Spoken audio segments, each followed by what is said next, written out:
Hello friend, कैसे हो आप सभी लोग। मैं R L Chaturvedi, assistant professor of chemistry.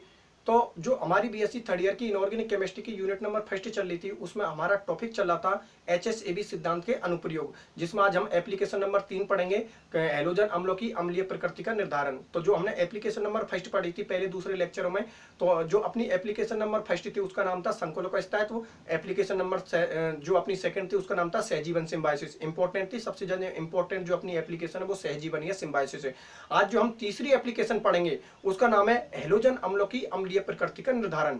मतलब हम ये पता लगाएंगे कि हैलोजन फैमिली के अंदर जो हाइड्रोजन हैलाइड होते हैं उनमें सबसे ज्यादा एसिडिक स्ट्रेंथ किसकी होती है और सबसे कम एसिडिक स्ट्रेंथ किसकी होती है, और जिसकी भी एसिडिक स्ट्रेंथ कम होती है या ज्यादा होती है उसको एचएसएबी थ्योरी के अकॉर्डिंग पढ़ेंगे हम लोग कि एचएसएबी थ्योरी के अकॉर्डिंग इसकी स्टेबिलिटी या मतलब इसकी अम्लीय प्रकृति ज्यादा होती है और इसकी अम्लीय प्रकृति कम होती है। तो पहले तो मैं ये बता देता हूं कि हैलोजन फैमिली में हमारे 4 मेंबर आते हैं, फ्लोरीन, क्लोरीन, ब्रोमीन और आयोडीन। तो पहले तो मैं आप लोगों के लिए एसिडिक स्ट्रेंथ का ऑर्डर लिख देता हूं, उसके बाद हम एचएसएबी थ्योरी के आधार पर इस चीज को समझेंगे कि भाई किसकी एसिडिक स्ट्रेंथ ज्यादा और किसकी एसिडिक स्ट्रेंथ कम है, और वो क्यों कम है और या क्यों ज्यादा है। तो इधर समझना, सबसे ज्यादा जो हैलोजन फैमिली में एसिडिक स्ट्रेंथ होती है वो सबसे ज्यादा किसकी होती है, एचआई की, ठीक है ना। उसके बाद होती है एचबीआर की, उसके बाद होती है एचसीएल की, और सबसे कम एसिडिक स्ट्रेंथ किसकी होती है, एचएफ की। लेकिन क्वेश्चन हम लोगों का ये है कि एक बात बताओ सर, एच आई की जो एसिडिक स्ट्रेंथ है उसको आप सबसे ज्यादा बता रहे हो, जबकि हम जानते हैं हैलोजन फैमिली के चारों मेंबर में सबसे कम विद्युत ऋणता, इलेक्ट्रोनेगेटिविटी अगर किसी की है तो वो आयोडीन है, और सबसे ज्यादा विद्युत ऋणता या इलेक्ट्रोनेगेटिविटी अगर है तो वो कौन है, फ्लोरीन। तो आप लोगों को पता है कि फ्लोरीन बॉन्ड के इलेक्ट्रॉनों को जल्दी तोड़ेगा, और बॉन्ड के इलेक्ट्रॉनों को जल्दी तोड़ेगा तो H+ को जल्दी रिलीज करेगा। अगर फ्लोरीन H+ को जल्दी रिलीज करेगा तो एसिडिक स्ट्रेंथ अगर देखा जाए तो हमारे अकॉर्डिंग सबसे ज्यादा किसकी होनी चाहिए, एचएफ की होनी चाहिए। लेकिन एसिडिक स्ट्रेंथ एचएफ की ना होकर किसकी होती है, एचआई की। अब वो एचआई की एसिडिक स्ट्रेंथ क्यों ज्यादा होती है, उसी चीज को हमें समझना कि एचएसएबी थ्योरी इस चीज को किस तरीके से एक्सप्लेन करती है, ठीक है ना। तो शुरू के जो लेक्चर थे अपने, उसमें मैंने दूसरे लेक्चर में एक बात बताई थी आप लोगों के लिए H+ और H- के बारे में। H+ को मैंने कठोर अम्ल बोला था और H- को मैंने मृदु क्षार बोला था, ठीक है ना। H+ को कठोर अम्ल और H- को मैंने क्या बोला था, मृदु क्षार। अभी इस चीज को हम लोग देखते हैं कि किस तरीका से हम एचएसएबी थ्योरी को इसको समझ सकते हैं। तो देखो समझना ध्यान से, यहां पर आप लोगों को पता कि हैलोजन फैमिली के पास चार्ज है वो सबके पास माइनस है, F-, Cl-, Br- और I-। तो कॉमन सी बात है, यहां पर जो H के पास चार्ज है वो H पर कौन सा चार्ज है, प्लस। और अभी मैंने क्या बात बोली थी कि H के पास अगर प्लस चार्ज है तो वो किसकी तरह व्यवहार करता है, कठोर अम्लों की तरह। अब देख ध्यान से समझना कि यहां पर H+ फॉर्म में, यहां पर भी H+ फॉर्म में, H+ फॉर्म और यहां पर भी H+ फॉर्म में। हैलोजन फैमिली पे सबके पास माइनस चार्ज है, ये हो गया I-, Br-, Cl- और F-। अब इसका क्लासिफाई करते हैं हम लोग को। आप लोगों को अभी मैंने एक बात बताई थी कि H+ किसकी तरह व्यवहार करती है, कठोर अम्लों की तरह से। किसकी तरह व्यवहार करती है, कठोर अम्ल, मतलब इसको क्या बोलते हैं, हार्ड एसिड। चलो ठीक है। तो H- मैंने पहले ही बता दी शुरू के दूसरे लेक्चर में कि फ्लोरीन, ऑक्सीजन और नाइट्रोजन, इनके अलावा अगर कोई डोनेटिंग एटम है या कोई लिगेंड है या कोई क्षार है तो वो किसकी तरह व्यवहार करता है, मृदु तरह। तो I- का जो व्यवहार है वो यहाँ पर कौन है, मृदु क्षार की तरीका से, मतलब सॉफ्ट बेस की तरीका से। तो ये देखो यहाँ पर I- जो व्यवहार कर रहा है वो कर रहा है मृदु क्षार, मतलब जिसको मैं इंग्लिश में बोल सकता हूं सॉफ्ट बेस। चलो ठीक है, ये बात तो हमारे समझ में आ गई। अब बात करते हैं हम एचएफ की। तो एचएफ में वही फ्लोरीन के बारे में हम सभी अच्छी तरीका से जानते हैं कि फ्लोरीन का नेचर कैसे होता है, हार्ड। और H+ के बारे में मैंने अभी बताया आप लोगों के लिए कि H+ का नेचर भी कैसे होता है, हार्ड। तो यहां पर जो कॉम्बिनेशन हो रहा है वो हो रहा है कठोर अम्ल,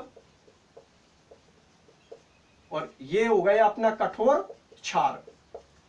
एचएफ के अंदर कॉम्बिनेशन हो रहा है वो किसका हो रहा है, कठोर अम्ल और कठोर क्षार की तरीका से, ठीक है ना। अब सुनो ध्यान से, एचएसएबी थ्योरी में हमने पढ़ा था कि चाहे कॉम्बिनेशन कठोर कठोर का हो या कॉम्बिनेशन मृदु मृदु का होगा, बनने वाला कोई भी कॉम्प्लेक्स हुआ या कोई भी स्पीसीज हुई वो क्या होगी, स्टेबल। लेकिन अगर उसके अंदर कॉम्बिनेशन कठोर मृदु का है, मृदु कठोर का अगर कॉम्बिनेशन हो रहा है तो जो कॉम्प्लेक्स होगा या जो स्पीसीज होगी वो कौन होगी, अनस्टेबल होगी। तो गौर से देखो आप, HI के अंदर, HI के अंदर जो कॉम्बिनेशन हो रहा है वो कौन किसका हो रहा है, कठोर मृदु का। और HF के अंदर जो कॉम्बिनेशन हो रहा है वो किसका हो रहा है, कठोर कठोर का। और हम लोग एक चीज को अच्छी तरीका से जानते हैं कि जो अपना H+ जितनी जल्दी रिलीज करेगा उसकी एसिडिक स्ट्रेंथ उतनी ही ज्यादा होती है, या ऐसे बोल सकता हूं अम्लीय प्रवृत्ति उतनी ही ज्यादा होती है।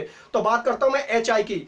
HI अनस्टेबल होता है और HI अनस्टेबल होने की वजह से अपना H+ इजीली एग्जिट कर देता है। लेकिन बात जब मैं HF की करता हूं तो HF के अंदर जो H+ होता है वो अपना H+ इजीली डोनेट या इजीली एग्जिट नहीं करता, क्योंकि उसके अंदर जो कॉम्बिनेशन हो रहा है वो किसका हो रहा है, हार्ड हार्ड का, और HI के अंदर जो कॉम्बिनेशन हो रहा है वो हार्ड सॉफ्ट का हो रहा है। तो इस तरीका से अगर ये तो एसिडिक स्ट्रेंथ का ऑर्डर होगा HSAB थ्योरी के आधार पर हम लोगों के समझ में आ गया कि सबसे ज्यादा एसिडिक स्ट्रेंथ किसकी होती है, HI की, और सबसे कम एसिडिक स्ट्रेंथ किसकी होती है, HF की। लेकिन अगर इसी को मैं स्टेबिलिटी ऑर्डर में देखूं तो अब आप समझ गए होंगे स्टेबिलिटी ऑर्डर में एसिडिक स्ट्रेंथ का जो ऑर्डर लिखा रखा है इसका जस्ट उल्टा कर दो, ये आपका स्टेबिलिटी ऑर्डर हो जाएगा। तो स्टेबिलिटी ऑर्डर को मैं इस तरीका से लिख सकता हूं, सबसे ज्यादा इनके अंदर स्टेबल है HF, उसके बाद कौन होती है HCl, उसके बाद कौन होती है HBr, और सबसे कम जो स्टेबल होता है वो कौन होता है HI। इसका मतलब ये कि इसके बेस पर HSAB थ्योरी के बेस पर हम हैलोजन अम्लों की अम्लीय प्रकृति का निर्धारण आसानी से कर सकते हैं। ठीक है ना, ये बात आप लोगों को समझ में आ गई। इंग्लिश मीडियम वाले कुछ नहीं है, सीधा सिंपल सा है कि एसिडिक स्ट्रेंथ का हम डिटरमाइन इस तरीका से कर ले कि बात करता हूं मैं किसकी, HI की। तो HI के अंदर जो कॉम्बिनेशन हो रहा है, H+ के बारे में मैंने शुरू की क्लासों में आप लोगों के लिए बता दिया था कि H+ था वो किसकी तरह बिहेव कर रहा था, हार्ड बेस की तरीका से, और I- किसकी तरीका से बिहेव कर रहा था, सॉफ्ट बेस की तरह। तो यहाँ पर जो HI के अंदर जो कॉम्बिनेशन हो रहा है वो किसका रहा है, हार्ड सॉफ्ट का। लेकिन बात जब मैं HF की करता हूं तो HF के अंदर हम H+ के बारे में जानते हैं कि H+ का जो नेचर होता है वो कौन होता है, हार्ड, और F- का नेचर भी क्या होता है, हार्ड। तो वहां पर HF के अंदर जो कॉम्बिनेशन हो रहा है वो किसका हो रहा है, हार्ड हार्ड का, इसलिए वो अपने H+ इजीली एग्जिट नहीं करेगा। जबकि मैं HI की करता हूं तो उसके अंदर जो कॉम्बिनेशन हो रहा है वो किसका हो रहा है, हार्ड सॉफ्ट का, इसलिए वो अपने H+ इजीली एग्जिट कर देता है। और हम जानते हैं कि जो अपने H+ जितनी जल्दी एग्जिट करता है उसकी एसिडिक स्ट्रेंथ या अम्लीय प्रवृत्ति उतनी ही ज्यादा होती है। ठीक है ना, तो जो आपका एसिडिक स्ट्रेंथ का ऑर्डर है स्टेबिलिटी ऑर्डर में जस्ट उसका उल्टा कर दो, वो आपका स्टेबिलिटी ऑर्डर हो जाएगा। इसको हम HSAB थ्योरी के बेस पर या पियर्सन थ्योरी के बेस पर इजीली समझ सकते हैं। ये तीसरी एप्लीकेशन आपके समझ में आ गई।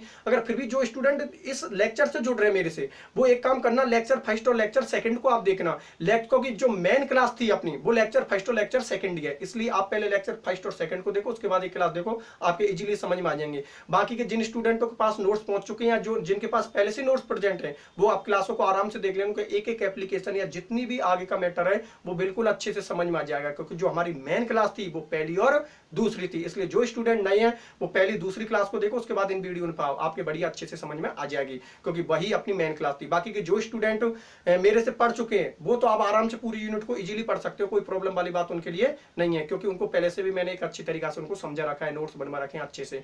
ठीक है ना, तो ये तो हो जाती है अपनी एप्लीकेशन नंबर 3। अब जो हम एप्लीकेशन नंबर 4 की बात करते हैं उसमें ये है, एप्लीकेशन नंबर 4 में उसमें हम ये पता लगाएंगे HSAB थ्योरी के बेस पर कि अभिक्रिया रिएक्शन की डायरेक्शन का हम कैसे पता लगाएं कि रिएक्शन अग्र साइड में हो रही है या रिएक्शन पश्चिम साइड में हो रही है, मतलब रिएक्शन फॉरवर्ड हो रही है, रिएक्शन बैकवर्ड हो रही है। तो एक एग्जांपल ले लेता हूं, एक एग्जांपल के बेस पर ये आपकी ये भी एप्लीकेशन अच्छे से हो जाएगी। तो इस तरीके से आज अपनी कितनी एप्लीकेशन हो जाएंगी, 4। ठीक है ना, इस चौथी एप्लीकेशन को समझाने के बाद जो आगे की एप्लीकेशन है उनको मैं अगले वीडियो में जितने भी अपने आएंगे उनमें बताता चलूंगा। और ये जैसे ही आपकी यूनिट खत्म हो जाती है उसके बाद हम नेक्स्ट यूनिट चालू करेंगे। आप धीरे धीरे से जितना हो सके आप पढ़ना चालू कीजिए। ठीक है ना, तो मैं एप्लीकेशन नंबर 4 लेता हूं। ठीक है, तो देखो एप्लीकेशन नंबर हमारी जो 4 है उसमें हम ये पता लगाएंगे कि अभिक्रिया की डायरेक्शन का हम कैसे पता लगाएं। ध्यान से समझना आप लोग, मैं एक एग्जांपल ले रहा हूं एक रिएक्शन का। ठीक है ना, एक जनरल एग्जांपल ले रहा हूं, जनरल एग्जांपल के बेस पर आपका अच्छे से समझ में आ जाएगी। तो ध्यान से समझना, जैसे कि मैं बात करता हूं, सपोज करो कोई रिएक्शन है,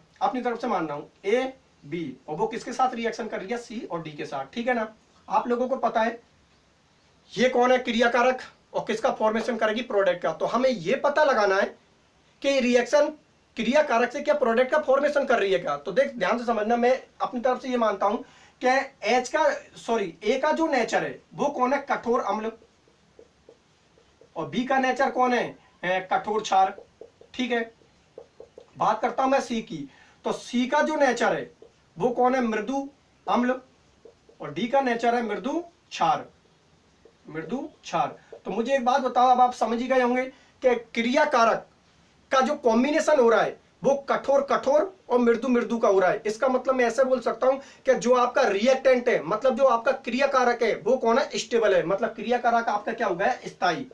क्रिया कारक है जो आपका क्या होगा, स्थायी, मतलब क्या हो गया, स्टेबल। अब मुझे एक बात बताओ आप लोग कि अगर क्रिया कारक स्टेबल है तो क्या वो प्रोडक्ट का फॉर्मेशन करना चाहेगा? नहीं, क्योंकि हम लोग जानते हैं जो चीज स्टेबल होती है वो कभी भी अनस्टेबल की ओर मूव नहीं करती। इसका मतलब अगर क्रिया कारक आपका स्टेबल है तो वो किसी तरीका से प्रोडक्ट का फॉर्मेशन नहीं करेगा, क्योंकि जो चीज स्टेबल होती है वो कभी भी अनस्टेबल प्रोडक्ट नहीं बनाती। इसका मतलब मैं ये बोल सकता हूं कि रिएक्शन अग्रसाइड की ओर तो हो नहीं सकती। इसका मतलब ऐसी रिएक्शनों के दौरान जिनमें क्रिया कारक आपका स्थायी होता है, क्रिया कारक आपका स्टेबल होता है, उनके अंदर रिएक्शनों की जो डायरेक्शन होती है वो कौन होती है, आपकी पश्चिम मतलब बैकवर्ड, ठीक है ना। लेकिन अभी अगर इसका कॉम्बिनेशन में इस तरीका से कर दूं इसी रिएक्शन में कि ये कौन है, कठोर अम्ल, और ये कौन है अपना मृदु क्षार, इसको मैं कर दूं कठोर अम्ल और ये हो गया अपना मृदु क्षार, ठीक है ना। और ये हो गया मृदु अम्ल, कठोर अम्ल, मृदु क्षार, और मृदु अम्ल इसको कर देता हूं मृदु अम्ल, और ये हो गया अपना कठोर क्षार, कठोर क्षार। तो मुझे एक बात बताओ अब आप लोग कि जो क्रिया कारक है उसमें जो कॉम्बिनेशन हो गया वो किसका हो गया, कठोर मृदु और मृदु कठोर का। और हम जो जानते हैं कि चाहे कॉम्बिनेशन कठोर मृदु का हो या मृदु कठोर का हो, जो अगर ये कॉम्बिनेशन बन रहा है तो वो चीज आपकी कौन है, अनस्टेबल। तो यहाँ पर अगर क्रियाकारक आपका अनस्टेबल है तो हम लोग इजीली अच्छी तरीके से इस चीज को जानते हैं कि अगर क्रियाकारक अनस्टेबल है तो वो हमेशा स्टेबल प्रोडक्ट का फॉर्मेशन करता है। इसका मतलब मैं ऐसा बोल सकता हूँ कि ऐसी रिएक्शनों की डायरेक्शन हमेशा कहाँ की हो रही है, अग्रसाइड की ओर, मतलब आपकी ये होगी आपकी फॉरवर्ड डायरेक्शन की ओर होगी आपकी ऐसी रिएक्शन, ठीक है ना। तो HSAB थ्योरी के आधार पर हम ये भी पता लगा सकते हैं कि किसी अभिक्रिया की जो किसी भी अभिक्रिया की जो डायरेक्शन है वो अग्र साइड की ओर होगी या पश्चिम साइड की ओर होगी, मतलब बैकवर्ड होगी या फॉरवर्ड होगी, ठीक है ना।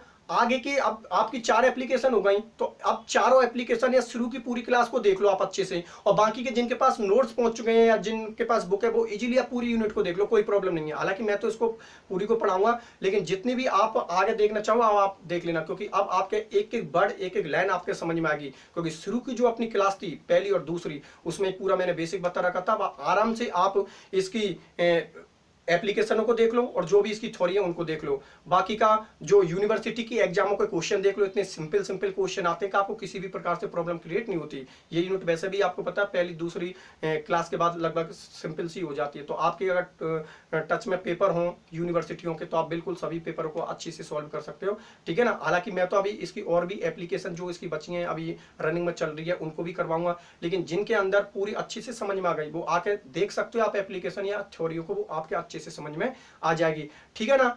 एप्लीकेशन नंबर 5 जो अपनी होगी वो अपने नेक्स्ट वीडियो में होगी, ठीक है।